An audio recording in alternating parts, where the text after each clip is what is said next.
আসসালামু আলাইকুম, আশা করি আপনারা সবাই ভালো রয়েছেন। তো ভিউয়ার্স, আসলে তৃতীয় কিস্তিতে ভাতার টাকা পাবেন সবাই। তো ভিউয়ার্স, আসলে তৃতীয় কিস্তি ভাতার টাকাটা এটা কিন্তু আপনাদেরকে ঈদের আগে দেয়া সম্ভব। তো আমি দেখলাম যে আসলে অনেক ইউটিউবারে আপনাদেরকে বলতেছে যে আসলে এটা ঈদের আগে দেয়া কেমনি সম্ভব, কারণ আজকে হচ্ছে আপনাদের ভাতার টাকা যে টার্মসটা লাগে সেই টার্মসের মনে করেন যে আপনাদের 65 দিন পূর্ণ হয়েছে। তো ভিউয়ার্স, এই বিষয়গুলো সম্পর্কে আলোচনা করব এবং সেই সাথে আমি আপনাদেরকে জানাবো বয়স্ক বিধবা প্রতিবন্ধী ভাতা কত দেওয়া হবে এবারে তৃতীয় কিস্তিতে। নতুন পুরাতনের হচ্ছে দ্বিতীয় কিস্তিতে যারা টাকা পায়নি, আপনারা জানেন যে দ্বিতীয় কিস্তির সময় সবচেয়ে বেশি যে বিষয়টা হয়েছিল, একটি টোকেনের টাকা বাকি ছিল এবং বেশ কয়েকটি উপজেলা কিন্তু প্যারোল আসা নিয়ে একটা জটিলতা দেখা দিয়েছিল। তো এই বিষয়গুলো নিয়ে আমি এখন আপনাদের সাথে আলোচনা করব। সেই সাথে আমি আপনাদেরকে বলবো যে আপনারা যারা বলেন যে আমি নাকি অহংকারী এবং আপনাদের প্রশ্নের উত্তর দেই না, আমি কিন্তু আসলে আপনারা যারা আমার ফেসবুকের সাথে যুক্ত রয়েছেন, তো জিএসএম সুমন অফিসিয়াল, এই লিঙ্কটি কিন্তু আপনারা ভিডিও ডিসক্রিপশন বক্সে পেয়ে যাবেন এবং সেখানে আমি এই লিঙ্কটি রেখেছি এবং আপনারা সেখান থেকে আমাকে মেসেজ করতে পারবেন, কল করতে পারবেন। এরই মাধ্যমে আমি কিন্তু আপনাদেরকে অ্যান্সারগুলো দিব। যেরকম একজন বলছে ভাই আপনার ভিডিওতে কমেন্ট করি বাট রিপ্লাই পাই না, অনেকবার কমেন্ট করেছি। আমার প্রশ্ন হলো দ্বিতীয় কিস্তিতে ভাতার টাকা এখনো পাইনি প্রতিবন্ধী বয়স্ক অর্ধেক ভাতাভোগী আমাদের এখানে পায়নি, যারা টাকা পায়নি তাদেরকে সমাজসেবায় ডেকেছিল, পুনরায় কাগজ জমা নিয়েছে, সমাজসেবা কর্মকর্তারা বলেছে যে টাকা পাবেন। এই ভিডিও চাই ভাই, আমি একজন প্রতিবন্ধী, আমিও টাকা পাইনি। জেলা দিনাজপুর, থানা হাকিমপুর হিলি। এটা সম্পূর্ণ সত্য যে আমার যেই বাদ ডিস্ট্রিক্ট রয়েছে এটা হচ্ছে দিনাজপুর। তো এই মনে করেন যে হাকিমপুরটা এটা কিন্তু আমার বীরগঞ্জ থেকে কাছাকাছি। তো আমি খবর নিয়ে দেখছিলাম যে আসলে তাদের যেই মনে করেন যে এলাকা রয়েছে সেখানে অনেকজনই টাকা পায়নি। তো আপনারা ওই ভাইয়ের মতো যদি আমার সাথে যোগাযোগ করতে চান, যদি কোনো সিক্রেট প্রশ্ন থাকে তাহলে আপনারা আমাকে আমার মেসেঞ্জারে বলতে পারবেন। জিএসএম সুমন অফিসিয়াল যে পেজটি রয়েছে এই পেজটিতে আপনাকে সর্বপ্রথম ফলো বা লাইক দিয়ে তারপর কিন্তু আপনাকে প্রশ্নটা করতে হবে, তাহলে আমার কাছে আপনার যেই মেসেজটি সেটি আসবে, না হলে কিন্তু আসবে না। তো ভিউয়ার, সেই সাথে আমি আপনাদেরকে বলতে চাই যে আমার যে কমিউনিটি ট্যাব রয়েছে, অর্থাৎ আপনারা যে কমেন্ট করেন, এই যে এক ভাই বললো যে আমি আসলে কমেন্টের অ্যান্সারগুলো দেই না, আমি কিন্তু আসলে আপনাদের প্রত্যেকটি কমেন্টের অ্যান্সার দেওয়ার চেষ্টা করি। কিন্তু আসলে আমি আপনাদেরকে বলি যে আমার এই চ্যানেল থেকে যে পরিমাণ টাকা আসে এটা যদি আপনাকে দেয়া হয় আপনি কিন্তু 10 দিনও চলতে পারবেন না। তো ভিউয়ার্স, সেই হিসেবে আমারও একটি ফ্যামিলি রয়েছে, আমারও সময় রয়েছে, তারপরেও আমি কিন্তু আপনাদের জন্য ভিডিও তৈরি করি। তো ভিউয়ার্স, আমি আপনাদেরকে বলি যে এক ভাই বলেছে যে প্রতিবন্ধী ভাতা বাড়িয়ে দেয়া হোক। সেই সাথে আমি আপনাদেরকে বলবো যারা আমার ভিডিওতে অ্যাক্টিভ রয়েছেন এবং যারা অলরেডি চ্যানেলটি সাবস্ক্রাইব করেছেন তাদেরকে অসংখ্য ধন্যবাদ। আর যারা এখন পর্যন্ত চ্যানেলটি সাবস্ক্রাইব করেননি তারা সাবস্ক্রাইব করে পাশে থাকা বেল আইকনটি বাজিয়ে রাখলে ভিডিও বলেছে নতুন প্রতিবন্ধী কার্ডের বই কবে পাওয়া যাবে, ঈদের আগে টাকা পাওয়া যাবে কিনা জানাবেন। তো ভিউয়ার্স, আমি আসলে আপনাদের জন্য যে ভিডিওটা তৈরি করতেছি আমি কিন্তু আগে আপনাদের কমিউনিটি ট্যাবটি দেখেছি যে কি কি কমেন্ট করেছেন, তার জন্য আমি এখানে বলেছি নতুন পুরাতন দ্বিতীয় কিস্তিতে যারা টাকা পায়নি, কারণ আমি জানি যে যারা নতুনেরা আবেদন করেছেন তারা কিন্তু দ্বিতীয় কিস্তিতে কেউ টাকা পাননি, শুধু যারাদেরকে প্রতিস্থাপন পদ্ধতিতে আপনার উপজেলায় অ্যাড করা হয়েছে তারাই শুধু টাকা পেয়েছেন। আর একজন বলছে যে টাকা আর দিবে না মনে হয় এবং বলছে যে ফাজিল দ্বিতীয় বর্ষের টাকা কবে দিবে এবং হচ্ছে আমি 2025 এসএসসি পরীক্ষা দিব, সবাই আমার জন্য দোয়া করবেন, এ প্লাস পাই, ভাইয়ের জন্য সবাই দোয়া করবেন। এবং একজন বলেছে আপনার কথা ভুয়া। এই যে দেখেন, মানে আমি এই যে প্রাথমিকের উপবৃত্তি দেওয়া হবে এই ভিডিওটা দিয়েছিলাম, এই ভিডিওতে কিন্তু যারা মনে করেন যে ভিডিওটা দেখেছে তারা কিন্তু আপনারা দেখবেন এই ভিডিওর কমেন্ট বক্সের নিচে যারা প্রাথমিকের উপবৃত্তি পায় সবাই কিন্তু যারা টাকা পেয়েছে সবাই বলেছে হ্যাঁ ভাই আমি টাকা পেয়েছি। তার মানে উনি যেহেতু টাকা পায়নি তার মানে আমি ভুয়া হয়ে গেছি। ঠিক আছে, ধন্যবাদ ভাইয়া জানিয়ে দেওয়ার জন্য। আমি ইন্টার ফার্স্ট ইয়ারে পাইছি, এখন সেকেন্ড ইয়ারে কবে দিবে জানাবেন প্লিজ।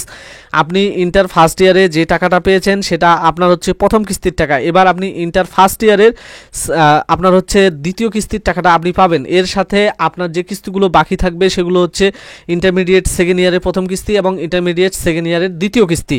তো মোট 4টি কিস্তিতে আপনাকে কিন্তু ইন্টারমিডিয়েটের টাকাটা ধন্যবাদ। এবং হচ্ছে কখন দেওয়া হবে দাখিল উপবৃত্তির টাকা, গর্ভবতী ভাতা কবে দিবে, গর্ভবতী ভাতা নিয়ে একটি স্পেশাল ভিডিও আসবে। তো ভিউয়ার্স, আসলে উপবৃত্তি দিবে বলে দেয় না, শুধু হয়রানি করে। তো ভিউয়ার্স, আমি এখন চলে যাব আমার ভিডিওর যে মূল টপিক। আমি মোটামুটি আপনাদের যে কমেন্টগুলো করেছিলেন সেগুলোর অ্যান্সার করলাম। এ সকল কমেন্টেই কিন্তু আমি সমস্ত কমেন্টগুলোকে রিসার্চ করে বলতেছি যে এই কথাগুলোই আপনারা কিন্তু সবাই কিন্তু বলেছেন। তো ভিউয়ার্স, আমি আপনাদেরকে বলি যে আসলে তৃতীয় কিস্তি ভাতার টাকা পাবেন সবাই, এটা কিভাবে সম্ভব। আমি আপনাদেরকে সর্বপ্রথম একটা বিষয় বলি যে বর্তমানে বাংলাদেশ সরকারের একজন প্রধান উপদেষ্টা রয়েছে, যদিও বাংলাদেশ বাংলাদেশে কোনো গভর্নমেন্ট নেই, ডক্টর মোহাম্মদ ইউনূস স্যার। তবে আপনাদেরকে একটা বিষয় বুঝতে হবে যে অর্থ মন্ত্রণালয় অর্থাৎ একটি দেশের মূল চালিকা শক্তি মানে যতগুলো টাকার যোগান সবগুলোই কিন্তু দেয় হচ্ছে আপনার অর্থ মন্ত্রণালয়। তো এই অর্থ মন্ত্রণালয় কাকে দেয় টাকাটা? অর্থ মন্ত্রণালয় টাকাটা দেয় হচ্ছে আপনার সমাজসেবা যেই কার্যালয় রয়েছে বা সমাজ কল্যাণ মন্ত্রণালয় রয়েছে তাদের কাছে পাঠিয়ে দেয় অর্থ মন্ত্রণালয়। তো এই অর্থ মন্ত্রণালয় কি আপনাদেরকে প্রতিবারে অর্থাৎ 4টি কিস্তিতে যে ভাতার টাকাগুলো পরিশোধ করা হয় 4বারে টাকা দেয় না। ইনারা কি কাজ করে, অর্থ মন্ত্রণালয় যখন বাজেট আসে অর্থাৎ জুন জুলাই আপনারা জানেন যে বাজেট ধরে, তো জুন জুলাইয়ে যখন বাজেটটা ধরবে ঠিক সে সময়ে যে টাকা পরিমাণ বাজেট ধরা হবে, যদি 1000 কোটি টাকা বাজেট ধরা হয়েছে 4টি কিস্তিতে মোট আড়াই করে 4 কিস্তি মনে করেন যে 1000 কোটি টাকা, তো এই 1000 কোটি টাকা অর্থ মন্ত্রণালয় একবারে সমাজ কল্যাণ মন্ত্রণালয়, এখানে কিন্তু সমাজসেবা অধিদপ্তর লেখা রয়েছে, তো সমাজ কল্যাণ মন্ত্রণালয়ের কাছে পাঠিয়ে দেয়।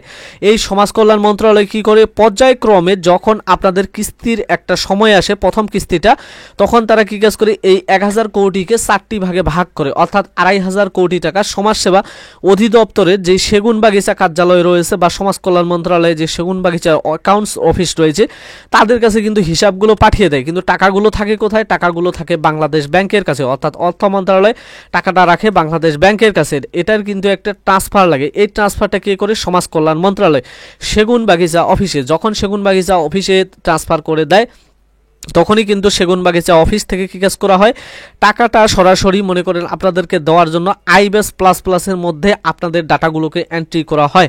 আইবেস প্লাস প্লাসের মধ্যে যখন ডাটাগুলো এন্ট্রি করা হয় সব শেষে বাংলাদেশ ব্যাংকের কাছে ডাটাগুলো পাঠিয়ে দিলে তারা মনে করেন যে আপনাদের কাছে যদি বাংলাদেশ ব্যাংক থেকে টাকা পাঠাইতে যায় তাহলে কিন্তু বাংলাদেশ ব্যাংকের একটি সিস্টেম রয়েছে জুম অ্যাকাউন্ট, এই জুম অ্যাকাউন্টে কিন্তু একটা ঝামেলা রয়েছে, হ্যাসেল রয়েছে, এই টাকাগুলো কিন্তু আপনারা তুলতে পারবেন না, কারণ বাংলাদেশ ব্যাংকের 6টি বিভাগে ধরেন যে 6টি মাত্র তাদের কার্যালয় রয়েছে। তো এগুলো আসলে কিভাবে সম্ভব?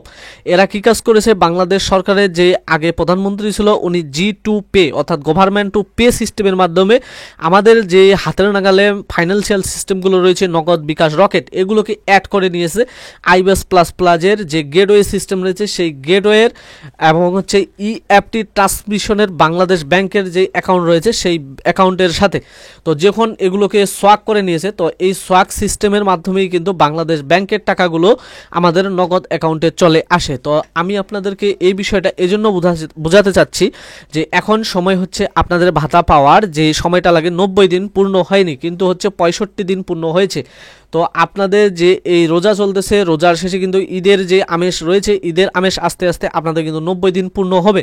তো তার আগেই কি টাকা দেওয়া সম্ভব? 100% সম্ভব, কারণ আমি আপনাদেরকে আগেই বললাম যে অর্থ মন্ত্রণালয় আপনাদের যে বাজেটটা ধরেছিল এটা 2024 সালের জুলাই মাসেই কিন্তু সমাজ কল্যাণ মন্ত্রণালয়ের কাছে পাঠিয়ে দিয়েছে।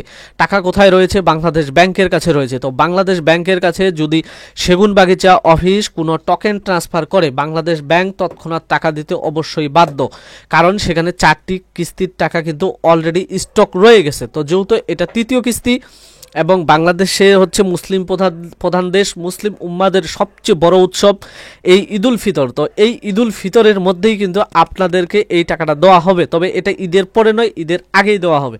তো আমি আপনাদেরকে অবশ্যই বোঝাতে পেরেছি যে সবগুলো গেটওয়ে বা সবগুলো সিস্টেমের মাধ্যমে বা সবগুলো ক্লু বা সবগুলো মনে করেন যে হচ্ছে যে টার্মস রয়েছে সেগুলোর মধ্যে আপনাদের কিন্তু এই 3য় কিস্তিটা পড়তেছে, জাস্ট শুধু একটা সিস্টেমই পড়তেছে না, সেটা হচ্ছে যে সময়টা হয়নি। কিন্তু বাংলাদেশের ইতিহাসে এখন পর্যন্ত অনেকবার ভাতার টাকা দেওয়া হয়েছে সময় পূর্ণ হওয়ার আগেই। তো ভিউয়ার্স আমি এখন আপনাদেরকে বলবো যে যারা এখন পর্যন্ত আমার চ্যানেলটি সাবস্ক্রাইব করলেন না অবশ্যই তারা এই ভিডিওতে আমি ডিটেলস বোঝানোর কারণে দাবি করব যারা 77-78% মানুষ এখন পর্যন্ত আমার চ্যানেলটি সাবস্ক্রাইব করেননি তো সাবস্ক্রাইব করে পাশে থাকা বেল আইকনটি বাজিয়ে রাখবেন, এবং নতুন পুরাতন 2য় কিস্তিতে যারা টাকা পায়নি অর্থাৎ যারা পুরাতনেরা 2য় কিস্তিতে টাকা পায়নি তাদেরকে কিন্তু 3য় কিস্তিতে 2য় কিস্তির টাকা সহ দেয়া হবে। আর যারা নতুন আবেদন করেছিলেন ভাতা 2023-24 সালের মধ্যে, তো এদেরকে আমি বলবো যে আপনাদের এবার কিন্তু পর্যাপ্ত বাজেট এসেছে। যেহেতু পর্যাপ্ত বাজেট এসেছে আমি যতটুকু জানি যে 3য় কিস্তিতে হয়তো বা মনে করেন যে 80-85% ভাতাভোগীকে অ্যাড করা হবে, আর যেগুলো বাকি থাকবে তারা 4র্থ কিস্তিতে অ্যাড হবে, এবং এরপরেই হচ্ছে আপনাদের চালু হবে 2025-26 অর্থবছর। অর্থবছর 2025-26 অর্থ বছরে কি হবে সেটা কিন্তু আমি এখনই বলতে পারতেছি না, হয়তোবা সেই আপডেটটা আপনাদেরকে দিতে পারবো তৃতীয় কিস্তির পরে অথবা চতুর্থ কিস্তি ভাতার টাকা দেওয়া শেষ হলে। তো ভিউয়ার্স, আমি আশা করব যে আপনাদেরকে যে তথ্যগুলো দিলাম এগুলো একবারে সম্পূর্ণ নিখুঁতভাবে দিয়েছি এবং আপনাদেরকে A to Z বুঝিয়ে দিয়েছি। এরপরে আর কোনো প্রতারক আপনাদের সাথে প্রতারণা করতে পারবে না এই সকল ভাতার টাকা নিয়ে।